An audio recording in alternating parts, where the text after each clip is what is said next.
I'm Matt Heinz, founder and president of Heinz Marketing. I'm excited to be here today, moderating and hosting with 5 heavy hitter speakers, giving you some of the best strategies, playbooks, and points of view on social, event, influencer marketing tactics.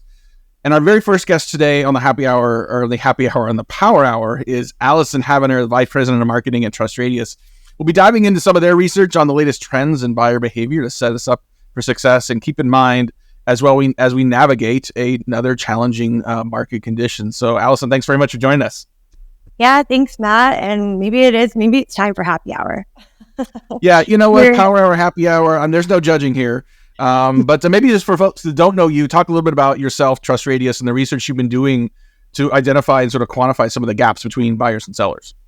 Yeah, so as you said, I'm the VP of marketing at TrustRadius. So TrustRadius, we are a platform where buyers come and they do all of their research, looking at peer reviews, product information, and ultimately making a technology decision.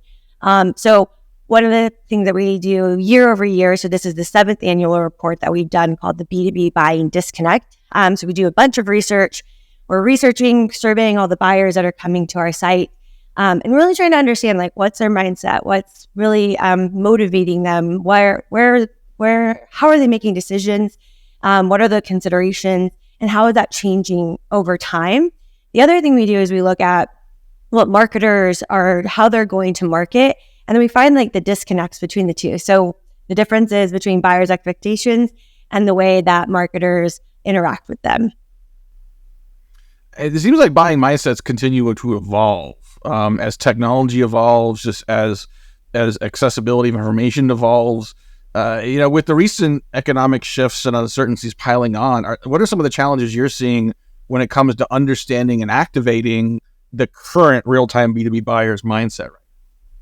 So I think what we've seen over time is a couple things. So one is that most of the buying committee now are millennials and Gen Z. And so they're over the past years, we've just seen that population continue to grow, which totally makes sense. And so what we're seeing is that they're already kind of digitally native. They want everything at their fingertips. They're going to also look at not just your marketing and the claims that you're making, but they're looking at their peers, what they're saying about your product. They're looking at what your customers are saying. And so they really want as much information about your product up front and under the hood as much as possible. And so they were already kind of a skeptical group, if that's kind of what we've been seeing over time. But now with the economic conditions, people are more risk averse than ever. And so they already wanted all this product information up front. They wanted to get as much hands-on experience as possible. But they're really relying on their own prior experience. So I think that's one big shift that we see is that when we look at the top resources that they're using, prior experience wasn't even in the top 5. And this year it grew 30%, and it was one of the top resources. So people are super risk adverse. They were already skeptical, and now they're really relying on their own prior experience when thinking about what technologies to go for. So I think that's been one thing that's really interesting about the economy that we're in, and really challenging for marketers and sales teams. You bring up the difference in different generations of buyers, right? And not only their expectations, digital native, social native. We're coming up on some of the people that are going to be AI natives. Right. The very, very near future. What do some of those? How important are those in sort of understanding the gaps between buyers and sellers? And what are some of the other sort of key gaps you see that are still keeping sellers from really connecting and engaging buyers in a more win-win way? Right. I think one of the big things that we seen this year, what we wanted to understand is this concept of ROI.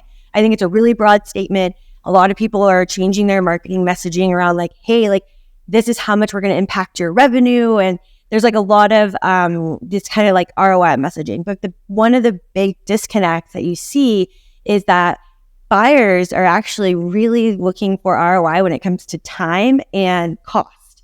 Because essentially they're a lot of people have lost headcount. A lot of people have lost budget. And so when you see a lot of the shifts in that messaging, really marketers and salespeople should be thinking about how are they defining ROI for those buyers? How are they communicating that? And then how are they also helping their champion within the company build a business case?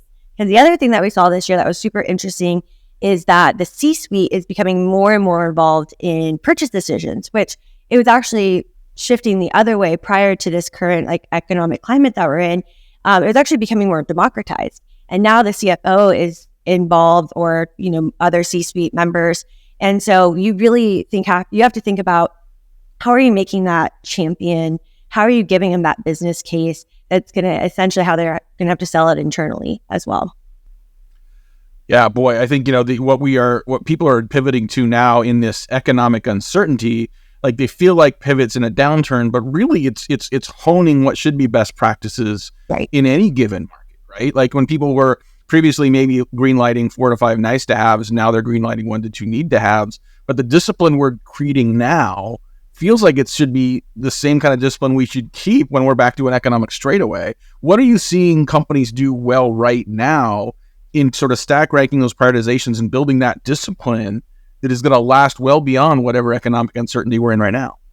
Matt, that is such a good point, because I feel like if you can make these types of adjustments to your go-to-market strategy, these are the types of things that are going to give you that leg up above your competition and like set you apart. And so what I feel like people are really doing that is impressive is it's a kind of notion around like brand trust. And you hear this a lot, and it feels like kind of lip service a little bit.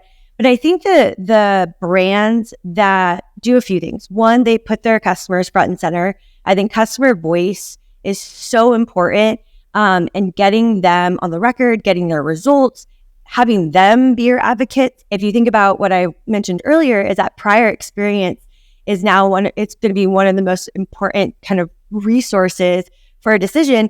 You want to build those advocates, because when they go to another company, right, you can re-engage them. So I think that this idea of kind of this brand trust, this building advocates, and then having those people be your voice out in the market is huge. And I think that the more brands are leaning into that, it's going to set them up for success in the future. Yeah, it's so important to keep in mind. You've got people that are going to move on to new jobs that if they didn't just see success with your product, but if you're a brand or someone that they trust, someone that has credibility, I see companies leaning in on that with prospects. Where companies get the majority of their referrals not from customers, but from prospects that may not have been able to buy for whatever reason, but love the brand, trust the brand, and are willing to stick with it and sort of still recommend it. I think we're going to see a continued proliferation of this based on the research I've seen for Gen Z, for millennials, and the next batch coming down the pike.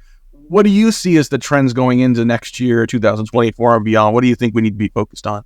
So you kind of mentioned this a little bit, but I think it's really important to think about the role of sales.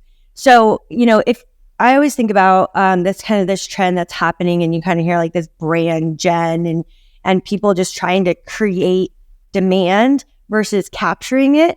And so I think where the partnership is going to go with sales and marketing is going to be creating this trusted brand, putting your customers out there, making your product information readily available, giving people pricing. It changes the role of sales, because they're no longer gatekeepers of important product information. They can be more consultative.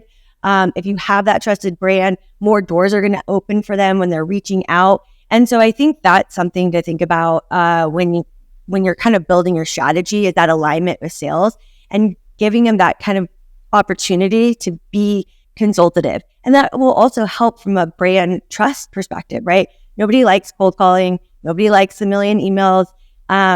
So how do you set your sales team up for success and give them that kind of role as a more consultative versus them banging on doors that aren't going to open? I think it's such an important point. And I think that, you've got so many teams that sort of have their initial sales team focused on getting that 20-minute meeting. And that's a very transactional approach, when I think our prospects are asking for the opposite, right? They aren't necessarily ready to buy right now. And if you treat them with respect and with trust, 3 steps can be faster than 1 to get to where you want to go. It could take some re-engineering and sort of rethinking around that BDR role and how we want to treat the sales process. And hopefully we as marketers can help to lead the way on that. Anyway, Allyson Havener, Vice President of Marketing for TrustRadius, thanks for joining us on the Happy Power Hour today. Thank you.